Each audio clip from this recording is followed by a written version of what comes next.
Alléluia. Shalom the shalom the world. Alléluia. Chose promise, chose due, par la grâce de Dieu. On est de retour. I'm back in Jesus' name. Obrigado, obrigado, Joga. Oui, on est là par la grâce de Dieu. On descend tous, toujours, ça dribble fort. In Jesus' mighty name. Donc, blague à part, par la grâce de Dieu, chose promise, chose due, on est venu partager une courte exhortation par la grâce de Dieu pour nous édifier les uns les autres, comme ça fait un peu longtemps. Par la grâce de Dieu, comme on vous avait dit tout à l'heure, on est sur plusieurs positionnements dans l'œuvre de Dieu, sur plusieurs choses à mettre en place pour l'œuvre de Dieu, par sa volonté, par la grâce, pour que Dieu se glorifie dans toutes ces choses que nous faisons pour lui sur terre, au nom de Jésus-Christ, au nom de Jésus-Christ de Nazareth. Alors, par la grâce de Dieu, nous allons, sans plus tarder, pour pas que ça dure trop longtemps, partager justement la parole exhortation du jour, qui est le thème, la source. Alléluia. Ce thème vraiment est vraiment large. Ce thème est vraiment, waouh, c'est puissant. L'autre fois, j'avais reçu ça vraiment magnifiquement. La source. Alors, qu'est-ce qu'une source? La source, c'est de là où sort toute chose. Quand tu as la source, tu as tout. À combien plus forte raison, là, nous sommes venus partager la parole de Dieu qui est la source. Dieu est la source. Dieu, à partir de Dieu, Dieu n'a pas été créé. Dieu n'a pas de commencement, n'a pas de fin. Il est la source de toutes choses. C'est lui qui a créé le commencement. Le commencement sort de lui. La fin sort de lui. C'est lui qui ordonne la fin. Il n'a pas de fin. C'est lui, ça sort de lui. La fin sort de lui. C'est lui qui décide. Il est l'alpha et l'oméga. Il est omniprésent, omnipotent, omniscient. Il est Dieu, le créateur, la source de toutes choses. Alléluia! Par la grâce de Dieu. C'est lui-même qui a créé Adam et Ève. Là où sort l'humanité, c'est Dieu qui a créé l'humanité. Dieu a tout créé par sa grâce, par sa grande miséricorde. Et la source qui est Dieu, c'est ça que nous sommes venus partager par la grâce de Dieu, non pas les choses mondaines de ce monde, non. Celui qui ne partage pas Dieu n'a pas tout. Parce que nous partageons la source, là où toute chose vient, c'est Dieu, le Créateur, la source, par la grâce de Dieu. Amen, alléluia. Et sans plus tarder, par la grâce de Dieu, comme on avait parlé de Adam et Ève, je vais revenir un peu sur ça. Justement, Adam et Ève étaient dans le jardin d'Éden, par la grâce de Dieu. Ils étaient dans le jardin d'Éden.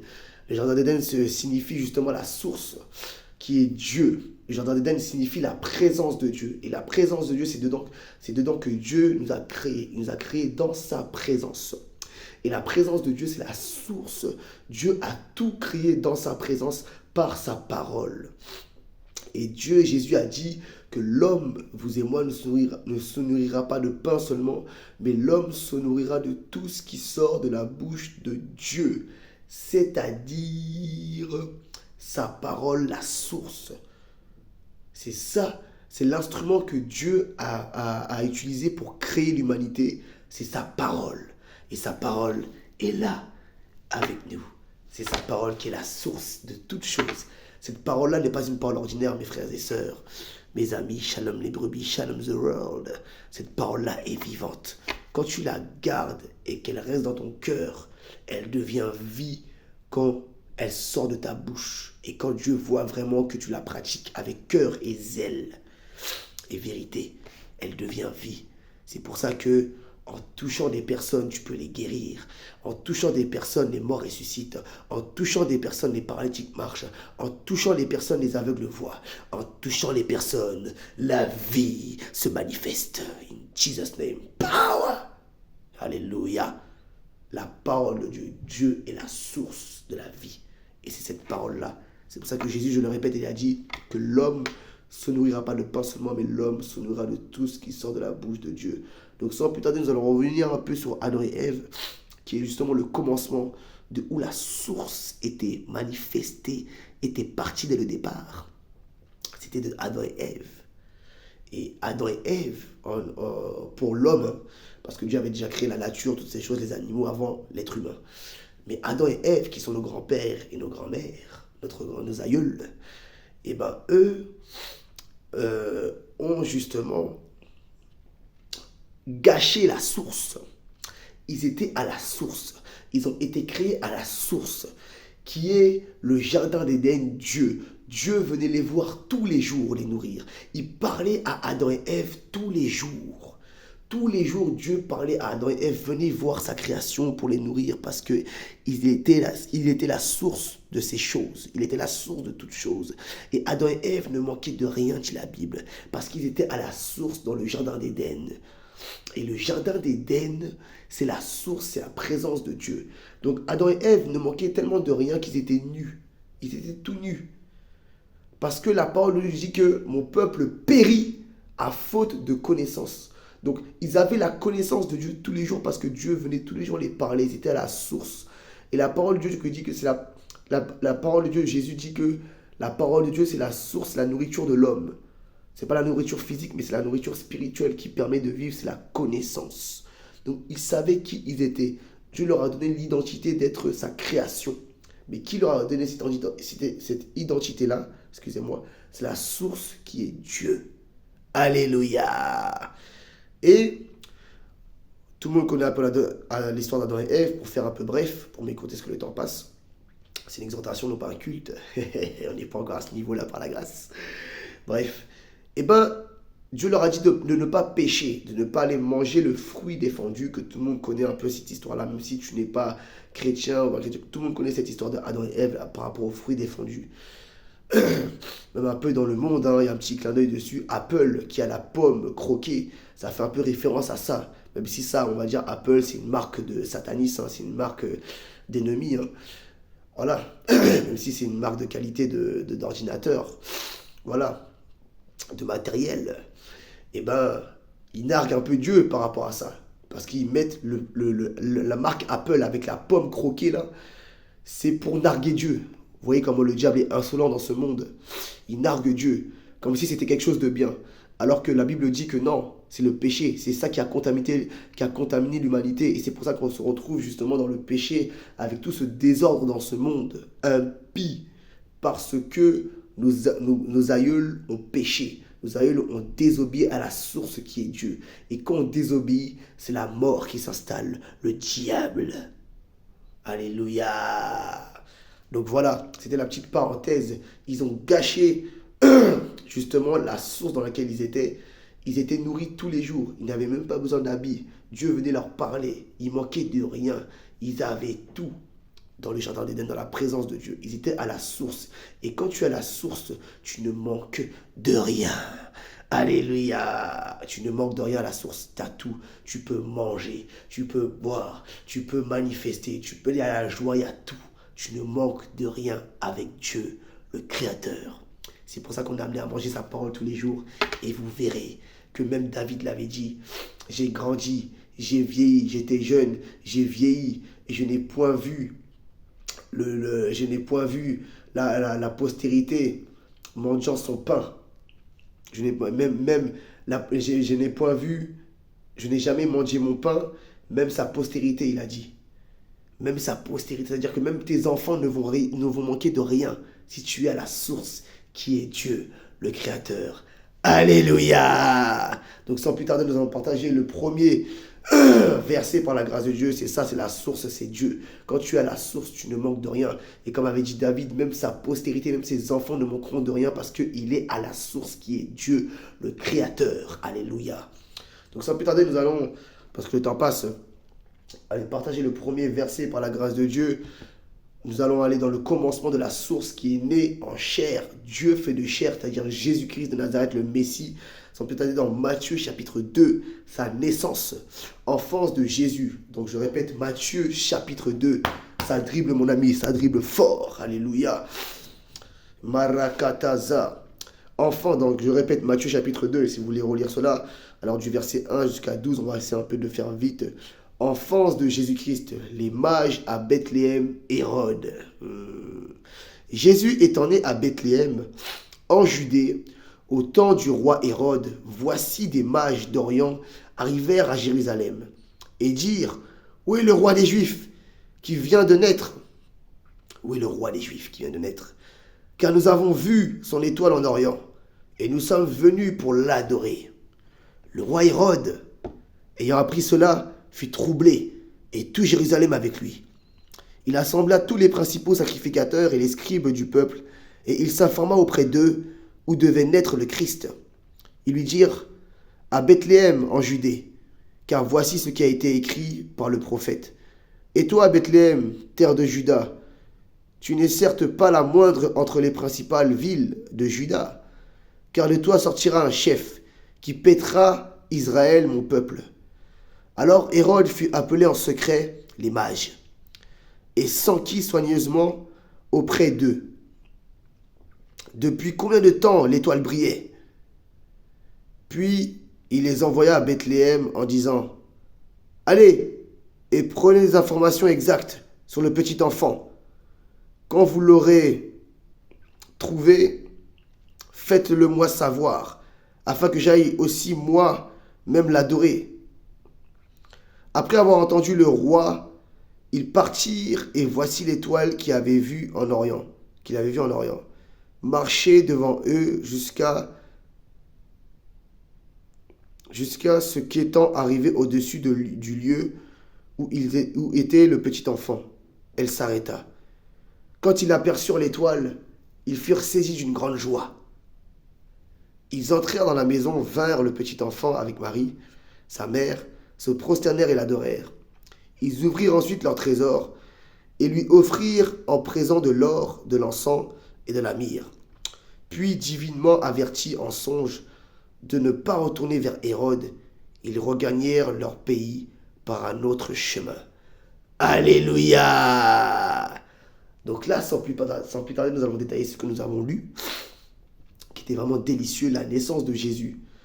À la naissance de Jésus, il y avait une étoile qui brillait fort dans le ciel. Et les trois mages là savaient que c'était la venue du Messie parce que eux lisaient les Écritures. Ils disent, oui, nous sommes venus adorer, nous sommes venus voir l'enfant qui vient de naître, le roi d'Israël. Parce que ça serait un roi que Dieu va envoyer, un prophète, un roi. Et il avait la royauté sur lui aussi, Jésus-Christ. Que Dieu allait envoyer pour paître le peuple d'Israël, pour le nourrir, pour qu'il soit la source. Même à sa naissance, les mages savaient qu'une source est venue dans le monde. Et c'est le Messie qu'on attendait depuis longtemps, qui a été prophétisé depuis par les prophètes, en prophétisant sa venue, qu'il y a un Messie qui allait venir paître tout Israël, qui allait faire sortir Israël de l'esclavage du diable et de son peuple possédé par le diable, qui était justement à l'époque le roi Hérode, qui était un des colonisateurs de l'époque, les colonisateurs de l'époque, qui étaient de Jules César, les Romains, les Italiens. Voilà. Et à cette époque-là, Israël était esclave justement de la puissance mondiale qui était celle les Romains. Et Hérode était le roi justement qui était mis en place à Israël pour surveiller justement le peuple qui était soumis à ces colonisateurs. Et Jésus-Christ est né en plein milieu de la colonisation, de l'esclavage d'Israël, de son peuple. Et le roi Hérode, lui, a vu l'étoile qui brillait. Il a dit, mais qu'est-ce que c'est que ça? Depuis combien de temps cette étoile brille? Mais celui qui parlait dans Hérode, c'était le diable. C'était le dragon, le diable qui parlait à travers lui. Parce que le diable connaissait les Écritures. Le diable connaît les Écritures de Dieu. Il savait que quand cette étoile va briller, ça veut dire que le Messie arrive. Ça veut dire que Dieu fait de chair arrive. Ça veut dire que la concurrence arrive, la source arrive. Et si la source arrive, c'est un danger pour le monde du diable. C'est pour ça que Hérode a dit, depuis combien de temps cette étoile brille? Il faut me le dire. Où est l'enfant? Il était furieux parce que le dragon en lui, possédé qu'il était, se manifestait. Il n'était pas d'accord avec ça, avec la concurrence. Parce qu'il savait que la source arrive. Et cette source-là, si elle éveille le peuple, mon ami, c'est un danger pour le diable. Alléluia. C'était les satanistes de l'époque, le roi Hérode, comme on va dire les présidents de l'époque. C'était le président de l'époque qui soumettait le peuple et qui montait au peuple. Et comme des moutons, le peuple, pas comme des moutons, parce qu'à l'époque, il les soumettait avec la violence, tout ça. Aujourd'hui, les gens ne regardent plus si c'est vrai ou si c'est faux. Ils croient tout ce qu'on leur dit. Et puis, ils becquent ça comme des poules, sans lire la Bible, qui est leur identité. Bref. Et Jésus-Christ est apparu. La source, même bébé, le diable avait peur de ce bébé qui venait de naître, qui était déjà la source, parce que son étoile déjà brillait, annonçait déjà les choses à venir. Et ça faisait peur. Et quand la source fait peur, mon ami, les possédés se manifestent. La jalousie du diable. Maraza. Au lieu d'être contents comme les trois mages, qu'ils avaient la connaissance, qui se nourrissaient de la connaissance de la parole de Dieu qui était la source.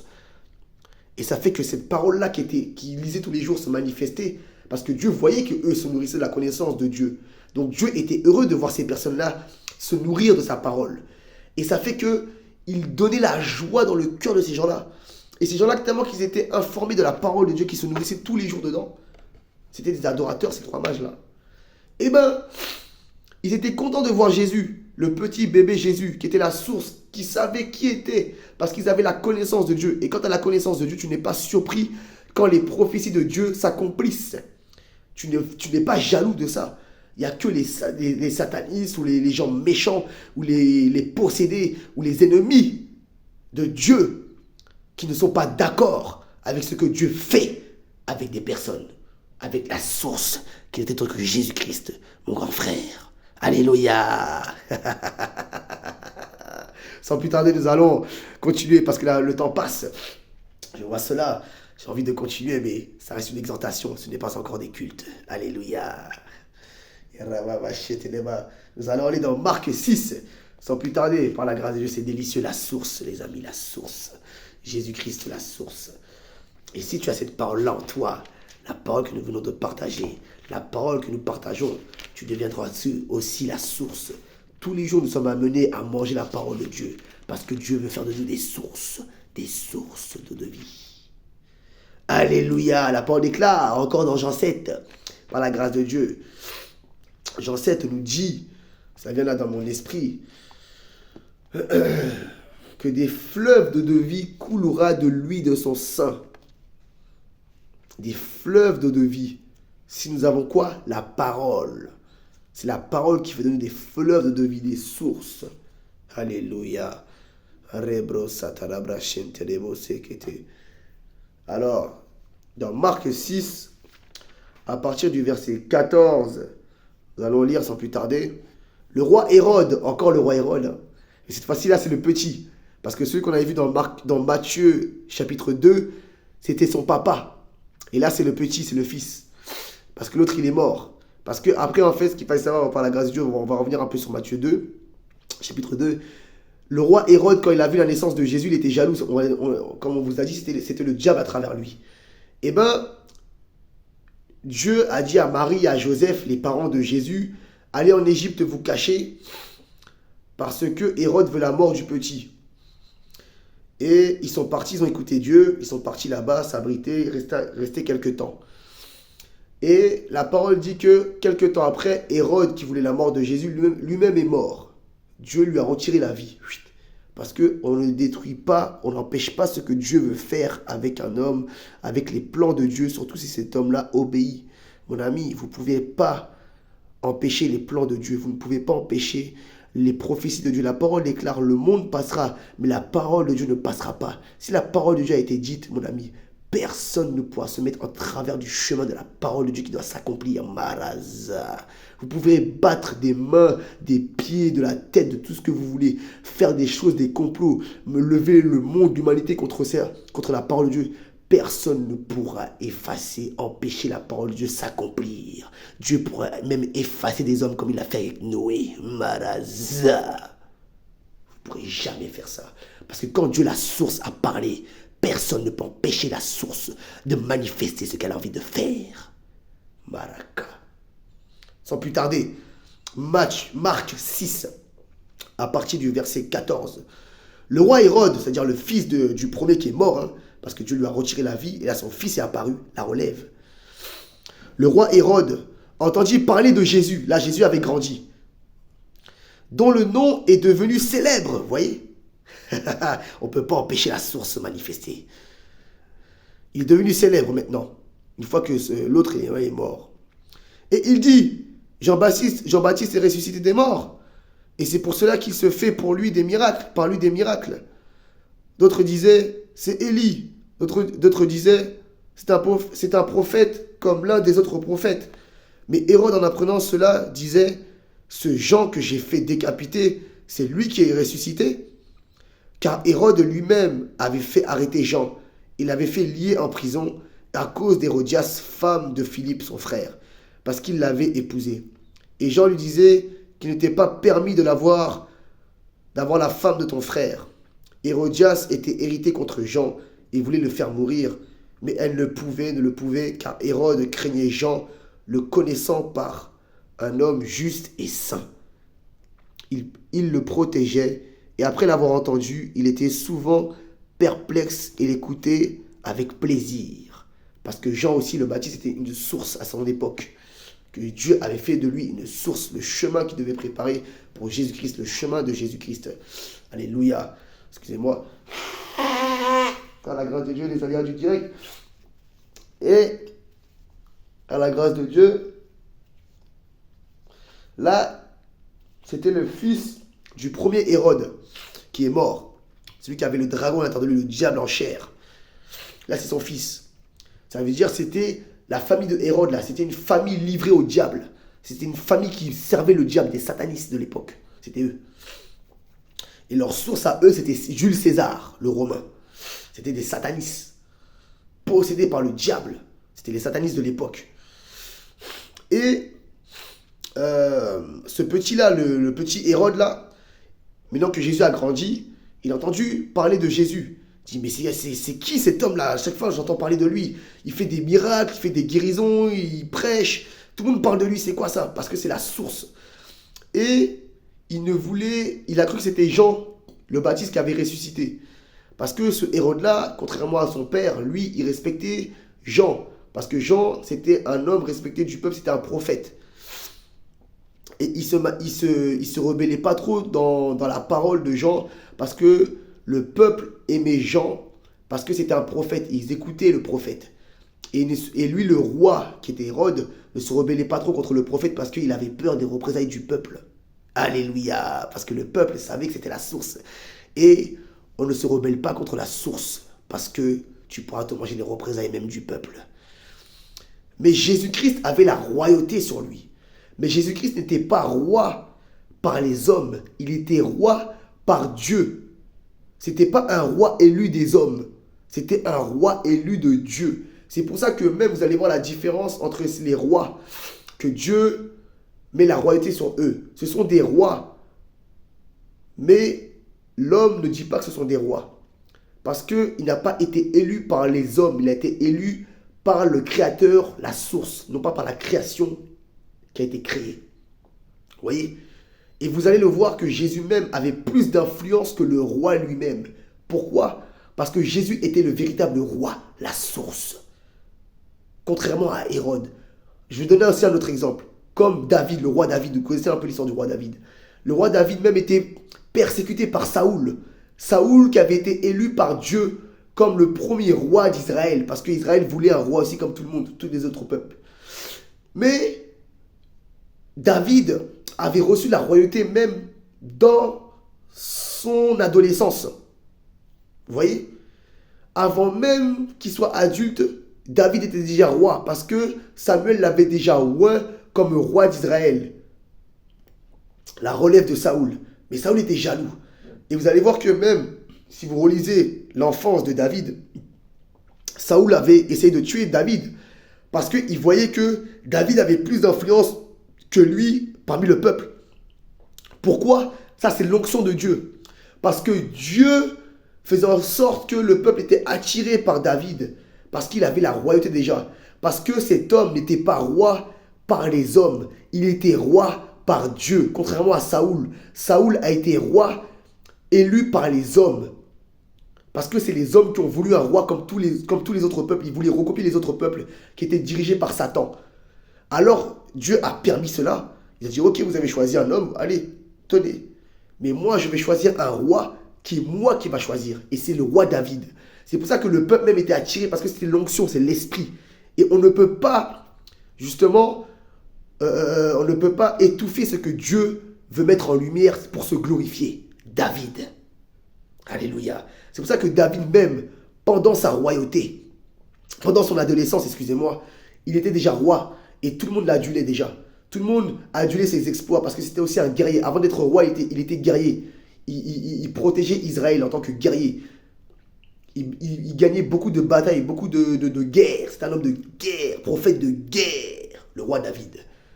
C'est pour ça que Saül était jaloux. Comme là, Hérode était jaloux. Parce que Jésus faisait plus de buzz que lui. Tout le monde le demandait, tout le monde parlait de lui. Parce que c'était le roi véritable que Dieu avait élu sur le peuple. Non pas ce que les hommes avaient élu.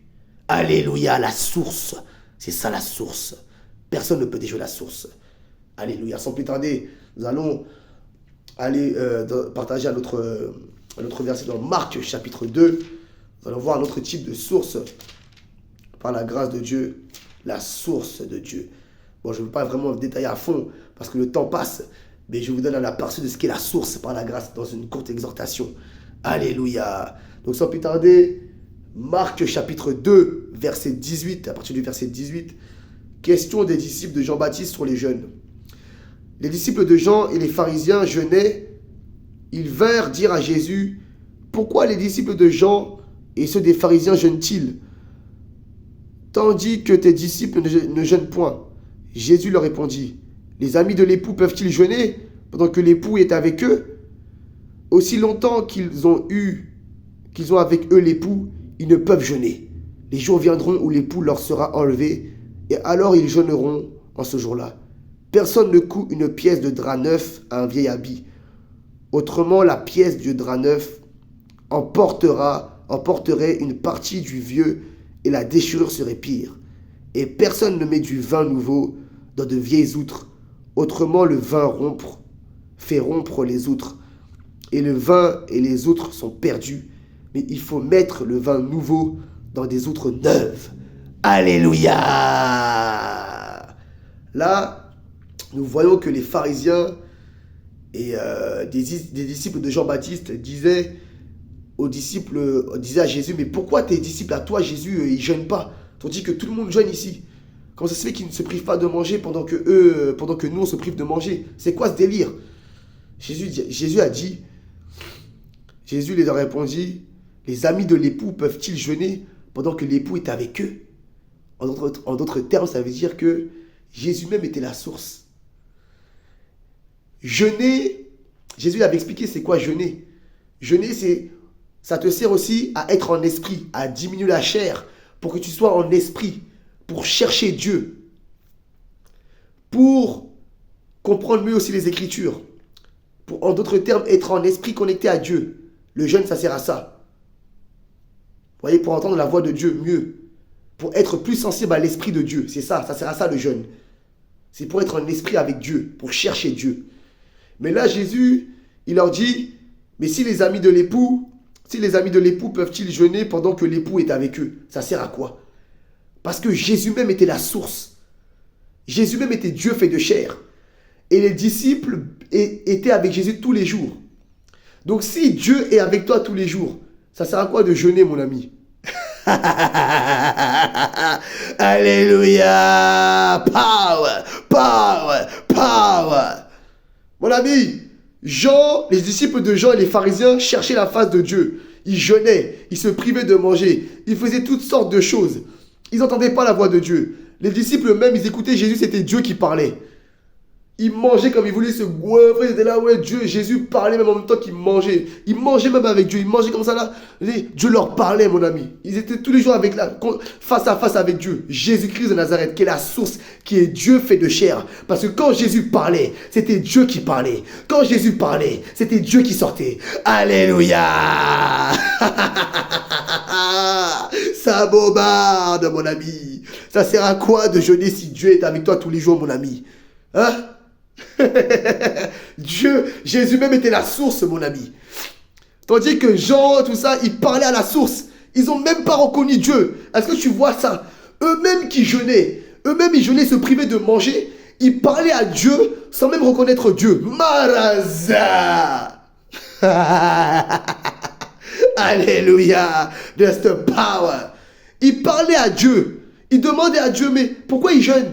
Pourquoi ils ne jeûnent pas? Mais Dieu est en face de toi, mon ami, tu ne l'as pas reconnu. Mon ami, ce sont des bébés. Des bébés. Ils étaient jaloux. Jaloux même. Et ils demandent à Dieu, ils n'arrivent même pas à connaître Dieu. Eux-mêmes, ils cherchaient Dieu dans le jeûne et la prière. Et quand Dieu se présente à eux, ils ne reconnaissent pas, ils reconnaissent pas Dieu. Mon ami, va comprendre la chose. Alors que les disciples se goinfraient, ils mangeaient comme ça. Mais pourquoi ils mangent? Eux, ils étaient avec Dieu tout le temps. Jésus-Christ de Nazareth leur parlait tous les jours. C'est pour ça que Jésus a dit, quand l'époux leur sera retiré, là, ils vont jeûner. Quand Dieu leur sera retiré, quand la source leur sera retirée, là, ils vont jeûner. Mais tant que la source est là, mon ami, tu es au milieu, tu as tout. Si la source est avec toi, mon ami, ça sert à quoi d'aller ailleurs? Ça sert à quoi de faire ça? Ça sert à quoi de battre des mains et des pieds? La source est avec toi, mon ami. Que tu cool. Sois cool, mon ami. Sois posé. Tu n'as rien à aller chercher. Pourquoi tu bats des mains et des pieds si la source est là? Tu vas jeûner, tu vas aller là-bas, tu vas prier, tu vas au temple. Mon ami, le temple est là. Jésus-Christ est là. La source est là. Tu veux aller où? Mon ami, tu vas aller où? Tu veux faire quoi? Tu veux jeûner quoi? Mange. Dieu va te parler en même temps. Jésus a dit, gardez ma parole. Jésus, la parole faite chair. Gardez ma parole, pratiquez-la. Et mon Père s'approchera de vous. Et mon Père et moi viendrons souper avec vous. C'est ce que les disciples faisaient, mon ami. Ils écoutaient la parole. Ils pratiquaient ce que Jésus leur disait de faire. Et tous les jours, ils mangeaient avec Jésus en chair. La source. La source, mon ami. La source. À telle enseigne que la source même multipliait les pains parmi le peuple.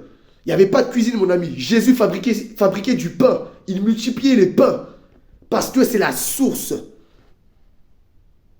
Il te faisait apparaître du pain. Comme ça. Pour une foule de 5000 personnes, 4000 personnes étaient nourries de pain. Que Jésus faisait apparaître dans la prière. Parce que dans la source, tu fais apparaître tout. Dieu a tout créé. Et Dieu te fait apparaître même des animaux, des pains, du poisson. Il te le multiplie dans la prière. Il te fait apparaître du pain par sa parole. Du poisson par sa parole. Et tout le monde mange. Alléluia. Parce que dans la source, il y a tout. Où tu veux aller. Si la source est avec toi. Alléluia. Sans plus tarder, c'est fini les amis. Voilà l'exhortation de la semaine, le dribble de la semaine est fini par la grâce de Dieu. C'était une courte exhortation pour justement nous enseigner, un peu nous exhorter par rapport à la source. Par la grâce de Dieu, soyez bénis. I'm back. On va essayer de faire un peu plus de vidéos. Pas vous laisser un peu dans voilà, parce qu'il y a beaucoup de choses à faire. Par la grâce de Dieu, soyez bénis au nom de Jésus-Christ. Fire, power, les gosses. La source, les amis. La source. Alléluia.